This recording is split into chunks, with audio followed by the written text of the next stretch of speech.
You're listening to Superpowers of the Soul on the Superpower Up Podcast, the show that elevates superpowers to the divine. Hello, everyone, and welcome. I'm Jennifer Urezzio, superpower expert and founder of Soul Language, and this is Superpowers of the Soul. And I am so excited today because I'm with Dwayne J Clark, and we're going to talk about how to restore meaningful conversations at the dinner table. Welcome, Dwayne. How are you? Good morning. I'm fantastic. Me too. I'm glad to hear it. And so I always like to start off these conversations with some kind of get to know you questions. And one of my favorites is, what do you consider the superpower of your soul? Wow. What a phenomenal question to ask me first thing on West Coast in the morning. I think the superpower of my soul has to do with kindness. It's a nice superpower. I love it. Yeah. And so, we all have this kind of sacred purpose. So often we talk about sacred purpose with the program, and it's really around what you're really here to profoundly experience and then offer that experience to others. So right. in that definition, what do you consider your sacred purpose? Well, I think you'd have to dwell into my background a little bit. I was raised in a super poor family, where, oftentimes we didn't have enough food to eat. And, now I'm running a company that has multi-billion dollars in assets. And so it's, it's kind of a true American success story. And when you look around and there's a lot of wonderment about, geez, how did this happen? Why did this happen to me? I even had a statistician doing odds and saying, what are the odds of me having this kind of success? And there were 6 zeros at a point, and then 6 zeros, and then a 2 behind it. So it's really incredible. So when you look at that, you kind of wonder, how do I give back? How do I repay society for awarding me this success and living this great life? And A Big Life, the book, is part of my payment back for that. All the proceeds of this book, the profits from this book, go to charity, as do all my books. So that's kind of my backstory. Wow. So it sounds like your sacred purpose is not only to receive, but also to give back. Yeah, I feel that that is a compelling reason for my existence. Beautiful. So we always talk about big themes of what our soul shares with us in the show. And, one of the big themes of my life has really been about connection, really having how to consciously connect, how to create more consciousness in my life and the lives of others. What has been some of the big themes of your journey and what your soul has shared with you? Well, I think we all have a divine purpose. The interesting thing is really awakening to it and finding out what it is, and then accepting it and carrying on along that path. And there's been so many kind of awakenings for me. That I think, I just finished a 20-minute meditation session before I came on the show. And, I always try to do something big during the holidays. And so, I think you have to look at, what your calling is. And I find during my meditation, sometimes those things come to you. And, as we talked about before, one of my secret purposes is giving back and acting in kindness, but having an awareness about the opportunities around you, I think, is critical as well. Yeah, and that I would agree. And so how does that awareness come in for you? Like, is it during meditation? Are there other ways that you gain that awareness? Like, how does that happen for you? Well, I'm a big person on manifesting. So in my bathroom, I have a board that's 7 feet tall and 3 feet wide, and there's all these kinds of things that I try to manifest.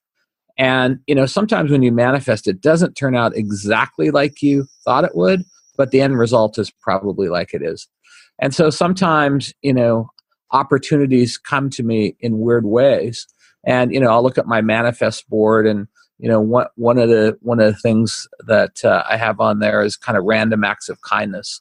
And so, I'll be going through my day and I'll meet someone that I think would be a good candidate for that. There's an opportunity there. And I'm like, okay, this is how that person's showing up in my life today.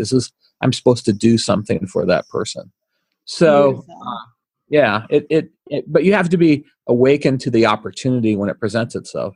Yeah, and you also have to be generous and step out of your own fear and really be consciously connecting, and also knowing that you'll, as you give, you'll receive, so you'll be provided for. Before we go to the break here, and then we're going to come back and we're going to talk about how to restore meaningful conversation at the family dinner table. Right. Can you give out a way people can reach out to you to learn more about you and to get the book, The Big Life? Sure. My personal website's Dwayne J Clark, and it's DWAYNEJCLARK.com. Or I'll give people also my personal email, which is dwayne.clark@AEGISLiving.com. So Beautiful. Either way. Beautiful. Okay, everyone, stay tuned because we're going to talk more with Dwayne about really connecting at the family table. Are you here to change the world? Do you talk about things like vibration, frequency, awakening, and consciousness? Are you pretty sure you have superpowers? The Superpower Net is unlike normal coaching programs and conscious communities. We provide training, intuitive guidance, peer-to-peer learning, intensive one-on-one coaching, and a high vibrational network of people just like you. When you join the net, you get 24/7 access to a collaborative group of people who support you as you master your personal power and unlock your superpowers. If you're ready to use your superpowers to change the world, then join the Superpower Net today. Visit superpowerexperts.com/thenet to learn more. Well, welcome back, everyone. This is Jennifer Urezzio, and this is Superpowers of the Soul, and I'm talking with Dwayne J Clark today, and we're talking about how to restore meaningful conversation at the family dinner table. So I love this topic. I was joking with my boyfriend that, growing up, my mouth would be full of food, and my mother would ask me, and I love my mother, she's amazing, but she would ask me the most intimate question as my mouth was full of food, and I'd be like, really, I just kind of want to eat. So how do we reconnect, especially during this time of, everyone's on their phone, everyone's on social media, kids are really gaming. What are some of the kind of fundamentals about restoring that conversation? Yeah, well, you hit the nail on the head. I would just challenge your listeners to go out to dinner tonight and see how many iPads are stuck in the face of their people having dinner in front of their children. Yeah. And so what we've lost is the ability to connect as human beings. And, I was in the park yesterday, and there was some kind of, people were playing some kind of video game, but there was like 300 people. And they were all looking at their phones, trying to capture some ghost or something on their phone. And it looked like a zombie field. I mean, it really did. And I thought, oh my God, this is what human beings have gone to. This is like a horror movie. And so, one of the things that I think we have to realize is you have to make a commitment to kind of restoring the humanness amongst people. And one of the things that we're losing through technology is we're losing our legacies. We're losing our ability to communicate, what our priorities are, what our family beliefs are, and so on. And so one of the things that I wanted to do for my grandchildren was write a book about things that were important to me. It was wisdom and quotes and those kinds of things. And, I didn't really care. It didn't really matter to me if people thought my advice was interesting or not. But I wanted my grandchildren to know what was important to me. And then something interesting happened in the midst of writing this book. What happened is, as I started telling people about it, I would get a visceral emotional response from people. And people would tear up, and they said, oh, I have such sadness about, what my mom would have said, or if she was alive, or what my grandfather would have said. I wish I had those words in writing. And so when I wrote the book, it kind of took a different direction. I thought, what if we made this in the game, and, we just roll these dice, and you could open the book to whatever, the dice corresponded to the page. And then you could say, what would my grandfather would have said about this topic? What would my mom's advice? And you could sit around the dinner table or when taking a road trip in your car, or sitting at the beach or whatever, and you could have these conversations. And that was one of the major objectives. And I have to say, I've gotten cards and emails and letters and phone calls from people that said, I've been married 20 years and I didn't know this about my husband's mom, that she thought this way. So things are really starting to percolate in terms of families experiencing good legacy and good conversations again. So how would they start if they don't have access to your game currently? Like, can you give us an icebreaker, or, how do they get past that barrier of the typical kid question of, I don't know, fun. Yeah, like I asked, how was school? What'd you learn today? Nothing. Okay. Yeah. Well, I think it starts with the adults revealing their own stories. Because part of, it's just not having the kid answer a question. It's the adults going, let's say it's a family of four and the husband and wife are talking and they start asking each other questions. The kids may not be saying anything, but they're learning their history, their legacy through the conversation their parents are having. And then you ask an open-ended question to the child instead of a closed-end question and saying, what, like one of the parables or quotes is always buy the dirt, not the curtains. And it's talking about real estate, and so you could say, well, geez, I remember when my dad bought this farm and, we had it for 100 years and so on and so forth. And the kid may say, my grandfather owned a farm. And that promotes the conversation. You say, oh yeah, I fed the chickens and I rode sheep, and you actually rode a sheep, Dad?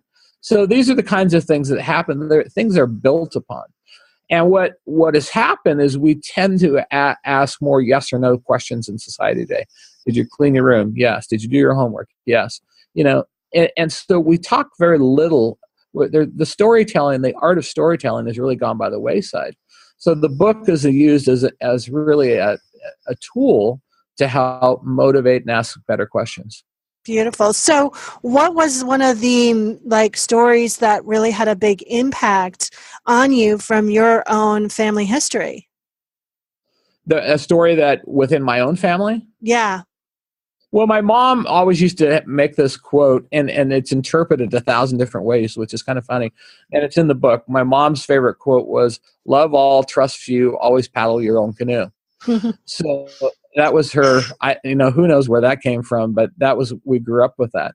And so my kids and I have talked about that many times, and everybody interprets it a little bit differently. They're like, well, does that mean I don't trust anyone? No, I don't think it doesn't mean you don't trust anything. It just means you're careful about who you trust. And so, everybody interprets that a little bit differently. Some people say, well, that means I have to be really self-sufficient and always trust myself. Yeah, that's part of it. You have to trust yourself. So that one has lived many legacies in many generations in our family, and we talk about it a lot. And when someone, let's say one of my kids makes a bad business decision or something, I say, well, how does that fit into love all, trust few, always paddle your own canoe?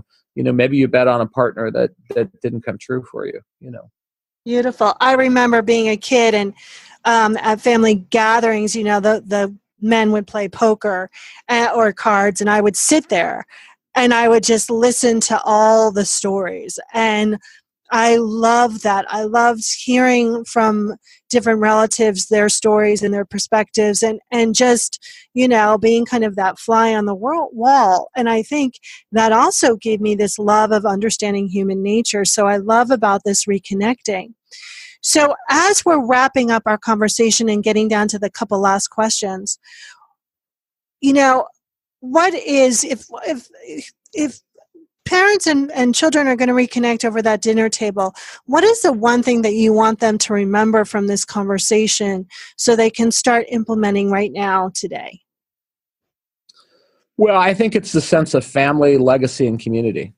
I'm sorry, that's not one thing, but that's okay. I get it. I think, when I mentor young high school athletes, and I had a dinner with them last night. And, when we talk about legacy, people are short on answers. What's your legacy? What's your family's legacy? They don't really know how to answer that question. And I think that starts with storytelling, rich storytelling about how your family got to this place and the struggles they had and how they survived certain, tragedies in their life. And that builds strengths, it builds some character, it builds integrity for people. And those are all values that I think we want in this generation, and it starts with storytelling. Yeah, there's a story in my family about peaches and my grandmother. Because she grew up in the Depression, every time she went to the supermarket, she would get a can of peaches. And they never had peaches in their family. Like, they never ate them. And when she died, there was an entire cupboard full of peaches. Huh. Wow. That was the emergency reserve, huh? Exactly. Yeah. And I think about that story often in several ways. What am I holding on to that's not serving me? What can I use? And it becomes this, and I tell it all the time to clients too. So it just hasn't impacted my life. It impacts other lives as well. Wow. Great story. Yeah, it's a really fun story. So before I ask you the last question, again, let people know how to get in touch with you and to kind of interact with you and to get the big life. Sure. Yeah. Well, if you want to interact with me, my email is Dwayne, DWAYNE.Clark, CLARK, at Aegis, AEGIS, living, LIVING.com. Or you can go to my website, which is DwayneJClark.com. And then Big Life is being sold on Amazon. So just put in my name and a Big Life, and it'll pop up. Beautiful. So I don't know what you call your higher power. I don't know if it's God, universe, tree, Bob, cupcake, whatever. But if you were a magnet on your higher power's refrigerator, what would it say? Boy, that's a tough question. Look for the good. It's a great magnet. Well, I want to thank you so much for taking the time out of your very busy schedule. You were such an amazing guest and really inspirational. So thank you so much. My pleasure. Thanks for the work you do. Thank you. And if you like what you heard, you can connect with me and all the other experts in the Superpower Net at superpowerexperts.com/the net to find out more. Thank you. And don't forget to find your connection. Are you ready to discover your superpowers? Go now to superpowerexperts.com and take the Superpower Quiz today.